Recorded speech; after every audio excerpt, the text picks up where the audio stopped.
What's up, everyone? Sujin and Nate here from Mailshake and Inbox Attack.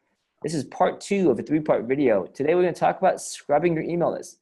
I have to say, this is the most important part after you find your email address. This is before you send anything, you got to be smart about actually putting in the work. And this might take you, this might take you a few minutes, a few hours to do, but this will prevent you from getting in the bad deliverability, the spam, the promotion folders, and ultimately make sure your emails, the copy, the awesome things we're going to talk about in video 3 actually get read. So without further ado, Nate, take it away.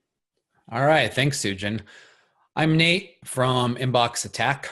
I help people send better emails. That's what I do for a living.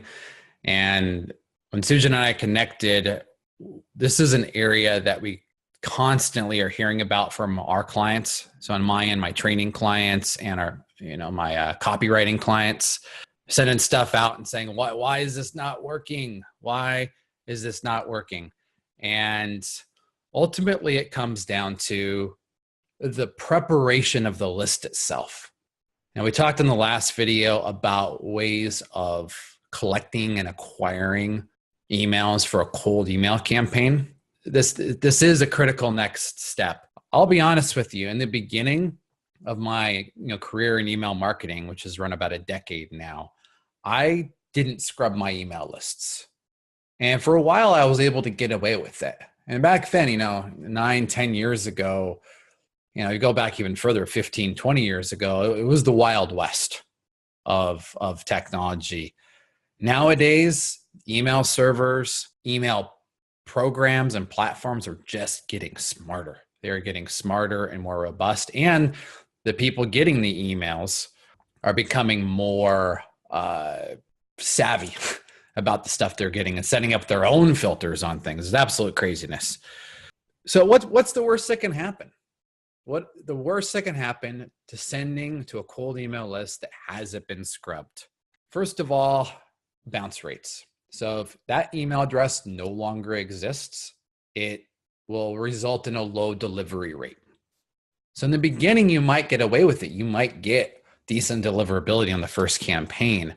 Over time, the email servers themselves, everything from the send grids to Mailchimp to Gmail servers that Mailshake relies on for a lot of their campaigns, will get consistently low deliverability to the point that it will degrade to almost zero, to the point that you'll get no. I just talked to a client yesterday that has been doing really aggressive email marketing, and they're getting 2% open rates right now on a list of people that have already spent money with them.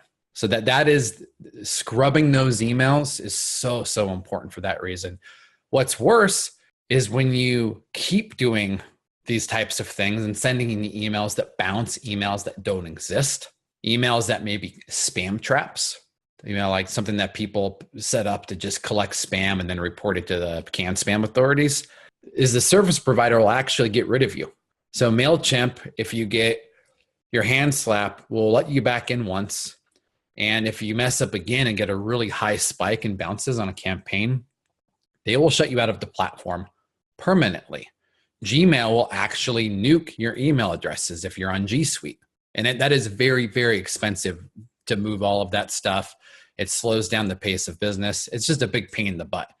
And it's hard to get back on those platforms, the good platform. Finally, if you continue sending to email lists that are not scrubbed, that have bad, out-of-date emails on the list, your domain itself will get blacklisted. So if I did that with inboxattack.com and just kept pushing the bad lists, eventually it won't just be the email service provider that'll get flagged. It'll be inboxattack.com as a domain that'll get blacklisted. And once you're blacklisted, there's ways of getting off the blacklist. It takes a long time and it is expensive. Totally not worth it.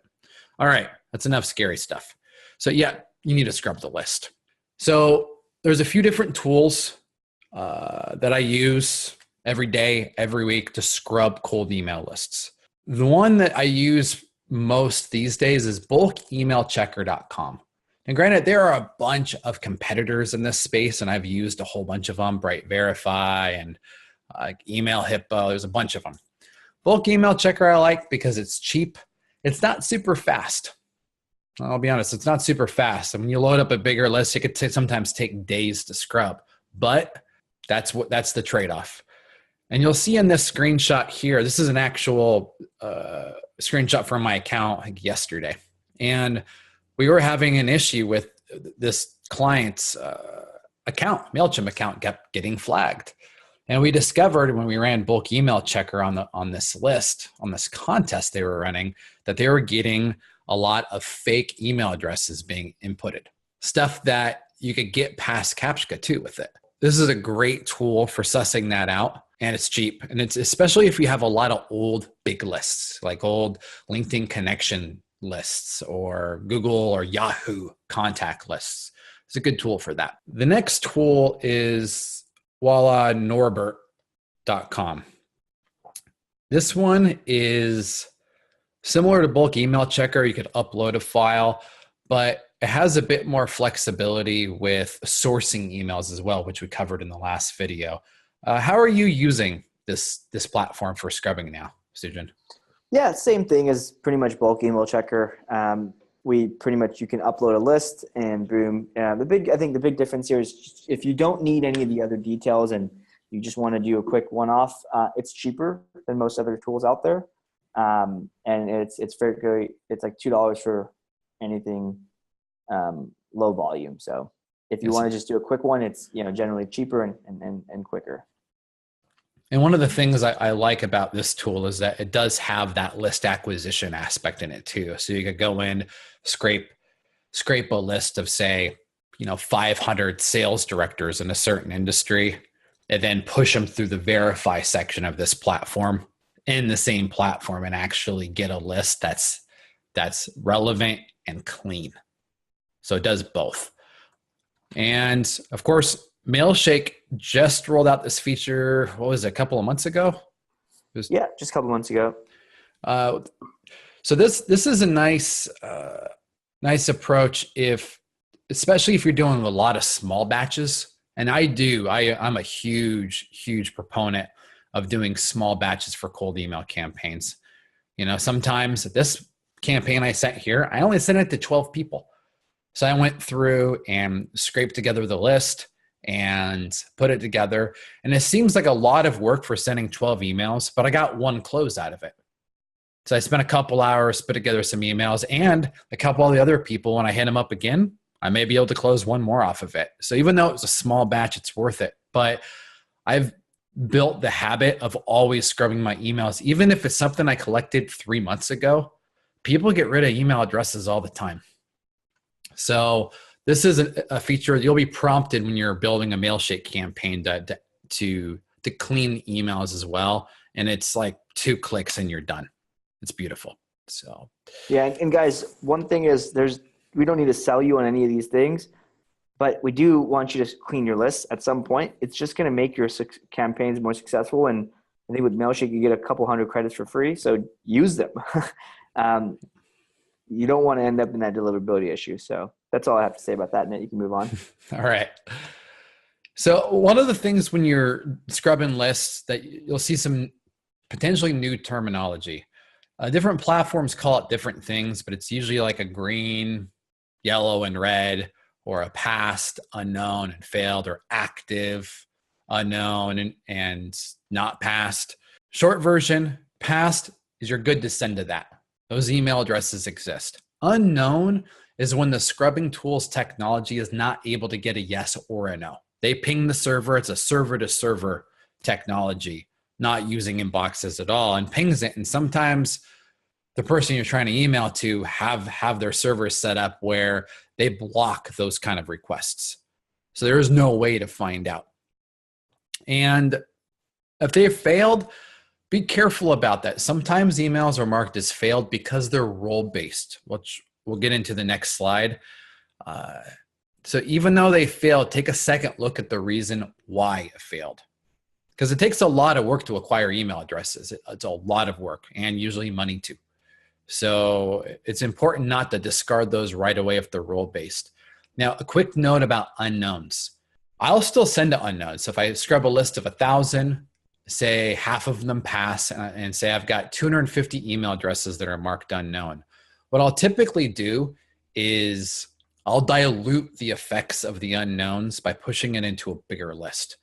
So I'll send a few times to those 500 good emails, and then I'll add in some of the unknowns so it dilutes the effect, because oftentimes the way you get in trouble is if the percentage of your entire send has a really high hard or soft bounce rate. So the way to dilute the effects of the unknowns is to, if there's a lot of them, is to put them in little pieces and in a broader pool of emails that you know are good. So if you add 100 bad emails into a list of 500, even if a bunch of them bounce, you'll still be okay. So that's just a quick note on that. But if you're doing small batches, I would not send to the unknowns at the beginning. Role-based emails. This is probably the most common question that I get surrounding scrubbing email lists.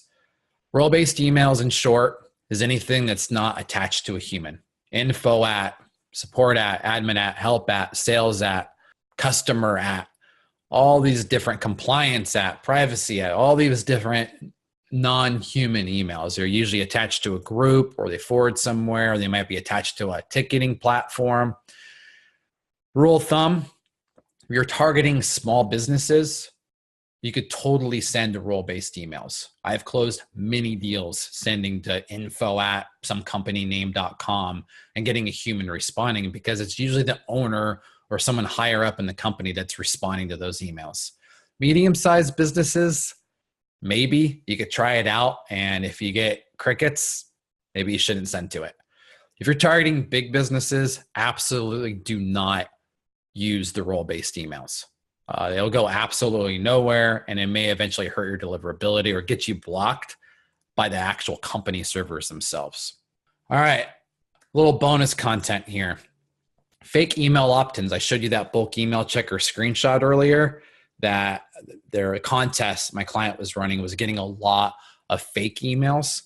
And this could apply to things like, someone could even put a fake email into a Facebook lead ad too, if they wanted to. There are platforms now that will check the email at the point of opt-in. So in this particular Zap that we set up, when someone put in a contest entry, it's like, yeah, that's super cool. Like, I want that thing. Instead of pushing it right into Mailshake or MailChimp or an email platform, it will verify the email. So it'll do the same things that Norbert bulk email checker do and ping the servers and see if it exists or not. And it won't add it to your email platform or to your CRM unless the email is valid. If you're having that problem, that's the way that I would solve it. It's a lot more expensive doing it that way, but you're talking about 2 cents for an email versus 2 cents for 100 emails. So it does cost a bit more, but it's better than getting shut down. So guys, that's the end of video 2. Subscribe. If you have any questions, leave a comment or anything of that. And stay tuned for our next videos. We're going to talk about some really awesome stuff, the personalization and whatnot.